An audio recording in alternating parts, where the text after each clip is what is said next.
Kingston Prison, one of Jamaica's most notorious and overcrowded institutions, became the focal point of a daring escape in May 2010. Housing inmates convicted of crimes such as murder, drug trafficking, and armed robbery, the prison struggled with inadequate resources, corruption, and frequent violence.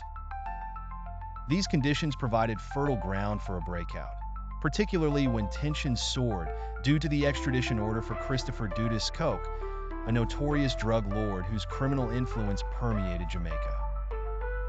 With police resources diverted to dealing with gang violence and civil unrest, the prison's vulnerabilities were starkly exposed.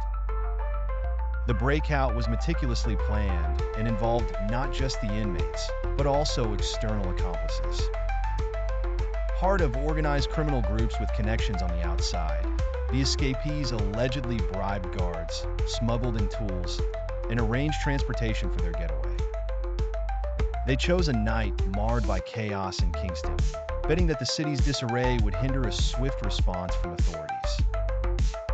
That night, several inmates, many serving long sentences for violent crimes, broke out of their cells and overpowered guards.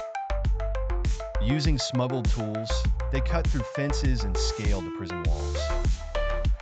Reports suggest that at least 8 prisoners escaped, though the number could be higher.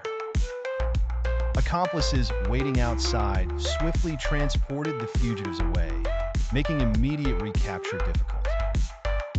The city's turmoil, with police occupied by the manhunt for Dudas Coke and civil unrest, further hindered efforts to locate the escapees. Many disappeared into the city's underworld, benefiting from networks of supporters and safe houses. The breakout triggered an immediate response from Jamaican law enforcement, who launched a large-scale manhunt and set up roadblocks across the island.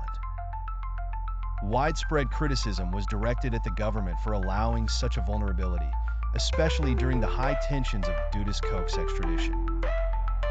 Several escapees were recaptured in the ensuing weeks, but a few remained elusive thanks to their criminal connections.